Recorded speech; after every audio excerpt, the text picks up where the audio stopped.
Hi guys, so I chose neurocognitive considerations for the geriatric population. I chose this just because neuro always seems really fascinating to me, and I thought that this project might be pretty fun, just a different aspect of it. So, whenever we chose our topics, it was noted to differentiate between neurocognitive and neurological because we have different chapters in our textbook that include those and they go over different things. So, the term neurological encompasses a broader meaning of the structure, function, and diseases of the entire nervous system. So, just a broader thing, including everything about the nervous system. And the term neurocognitive refers more specifically to cognitive functioning of particular brain regions, neural pathways, or cortical, subcortical networks in the brain. And then I also included that neuropsychology, that's a subdiscipline of psychology, and that focuses more on behaviors and processes related to structural and brain disease. So that kind of ties more into neurocognitive because it is things that are affecting certain brain regions, certain pathways, things like that. Neurocognitive changes with aging, so I broke it up into two different things. So structural, more like anatomical changes, and then behavioral and cognitive changes. So for structural changes, the white matter and gray matter volume within the brain decreases. There are declines in neurotransmitter levels. And in our geriatric population, cerebrovascular disease is pretty common, and that can lead to interrupted blood supply to the brain, resulting in brain damage. So those would be things like strokes, TIAs, things like that that can lead to some brain damage because of the interruption in blood. Behavioral and cognitive changes. So some abilities like vocabulary don't really fade with the age. Those can even improve because of the experience. But other abilities decline gradually over time, such as conceptual reasoning. That may be they're having a hard time with abstract thinking and applying their thoughts. Memory, that's usually a really big complaint with our geriatric population. There's a decline in memory. And then processing speed. So that's the time it takes a person to perform a mental task and connect those dots. And it tends to be a little bit slower in this population. So, patterns for cognitive change can also be broken down into crystallized and fluid intelligence. So, I'm just going to tell you all about that. Crystallized intelligence refers to skills, ability, and knowledge that is learned, well practiced, and familiar. So, this part of the intelligence is referred to more as the book smarts. For example, like vocab and general knowledge, those tend to remain stable or they can even improve over time. And because this sort of stuff is due to the accumulation of information based on their experiences and the time that they've been around, older adults tend to perform better at these tasks than younger adults. Fluid intelligence refers to abilities involving problem solving and reasoning about things that are less familiar and are independent of what one has learned. So this is referred to as more of the street smarts aspect. This is executive function, processing speed, memory, and psychomotor ability. Many of these fluid abilities, especially psychomotor ability and processing speed, decline after around the third decade of life. Assessment of neurocognitive functioning. So these are just some emphasized points I wanted to get across before we dive into more of the assessment tools.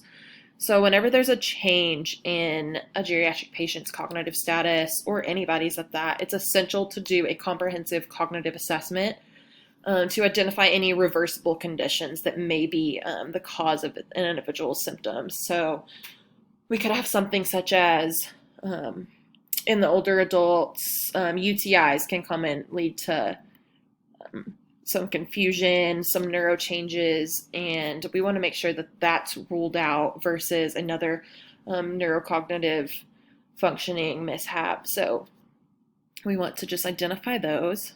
An important aspect of this is also differentiating between delirium, dementia, and depression.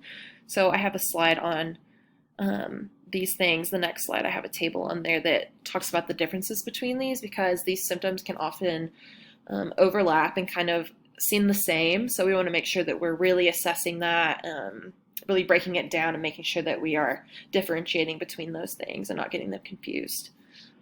Older adults should be routinely and regularly assessed for cognitive function, and us as nurses need to have the skills and stay really sharp to recognize cognitive impairment and monitor cognitive functioning.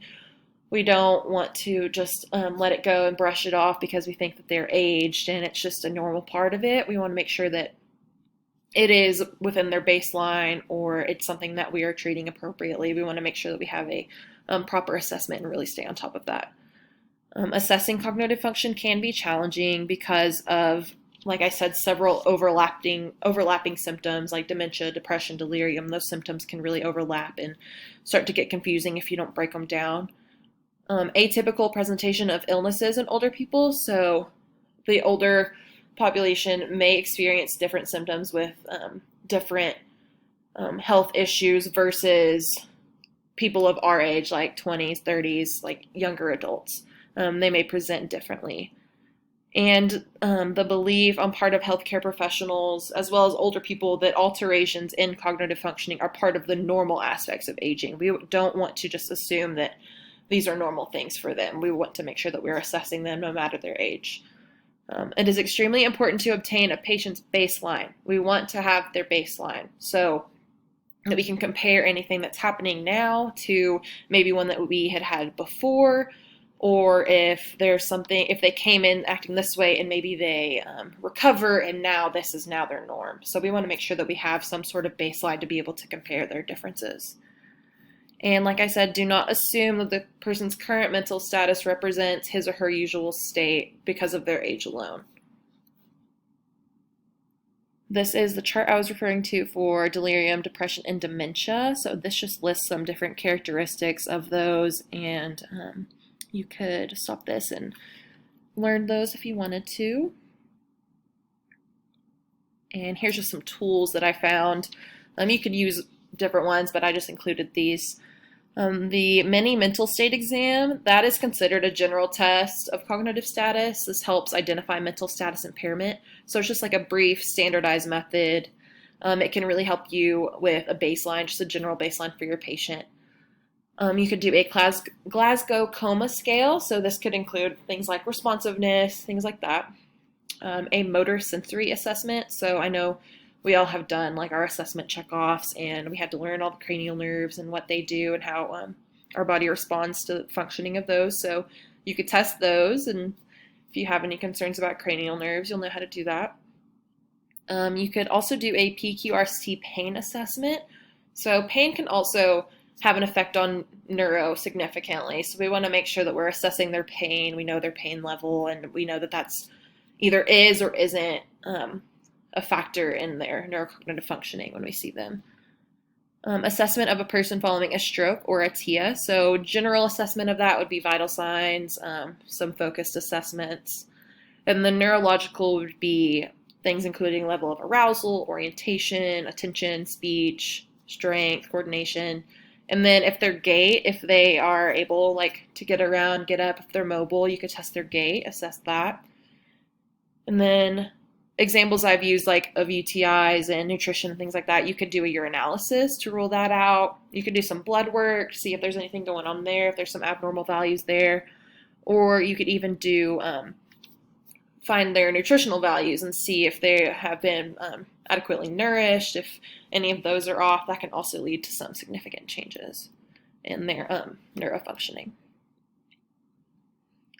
So I included Alzheimer's disease, also referred to as senile dementia. I feel like this is pretty common in what we see with aging adults. The incidence of Alzheimer's disease increases dramatically with age. So from 5% between 65 and 75 years to 50% after the age of 85. That is a significant jump in the incidence of this disease. That's just, I read that and I was like, wow. So this disease is due to an increase in certain proteins or plaques outside of the neurons. So they accumulate inside the neurons, and that damages certain areas of the brain. So as a result of that, the synapses which normally connect those neurons decline. With that, the neurons are deprived of nutrients, malfunction, and then they eventually die. So an increase in those proteins leads to a decrease in the brain cells.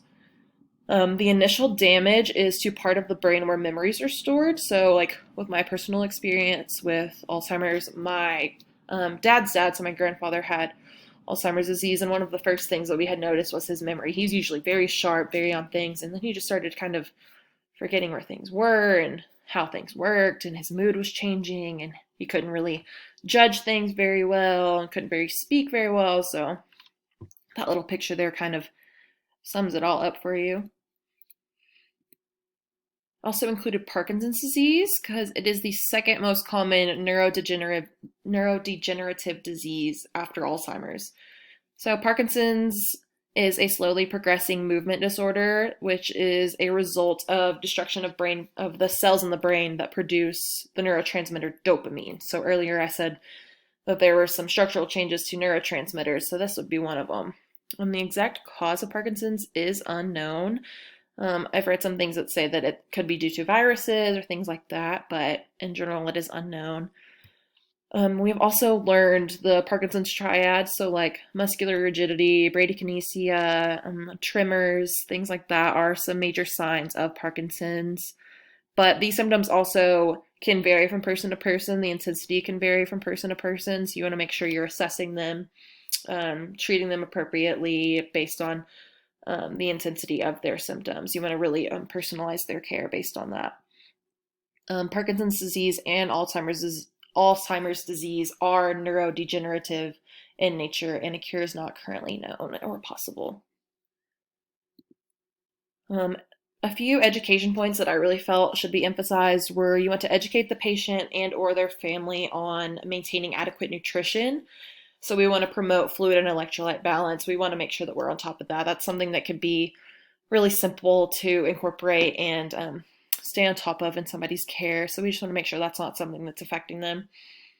You want to encourage the patient to get at least 8 hours of sleep. I know we don't always get that, but it is really important for, especially in our geriatric population, for them to get adequate rest and incorporate rest periods to ensure that there's no sleep deprivation. Sleep deprivation, I'm pretty sure we can all know, has a really big effect on how we're functioning, especially neurologically, neurocognitively. We want to make sure that that's taken care of. For patients with Parkinson's disease, with their tremors and their muscular rigidity and things like that, they may need assistive devices. So we want to educate them on how to properly use them, clean the room of any obstructions or obstacles, just promote safety within their environment, just to make sure that they are not putting themselves at risk anymore. Also, it's really a priority to keep them safe. They're at high risk for falls, and we've also learned that they are at a high risk for aspiration and malnutrition because of the effects of their disease. So we want to make sure that we're following appropriate interventions for them, making sure that they're safe, that they're not at risk for aspiration, and that they are fully nourished as much as they can be. And also for patients with Alzheimer's disease, it is important to implement routine, and it is very important to keep them safe because these patients may have episodes like sundowning or wonder around, which could also put them in a lot of danger. So we want to make sure we're keeping all of our patients safe all the time. This is a case study that I found for Miss Margaret Brown. She is a 72-year-old patient that we have seen for over 15 years. She visits you with her husband, which is kind of unusual. She's usually pretty independent. She's uncomfortable, and Margaret's husband states that she's not been herself. She's losing interest. She's highly irritable, and she's not sleeping well. So he's wondering maybe we should get her some sleeping medication, maybe. So he's worried about her sleep affecting her. After we did her medical exam, we found that her scores were a little low compared to a baseline that we had. And she undergoes some further medical testing, which is all negative, and is referred to a memory disorder clinic. And a tentative diagnosis of mild dementia with depression is made. So you could read that case discussion there. Talks a little bit more about it. And these are just my references.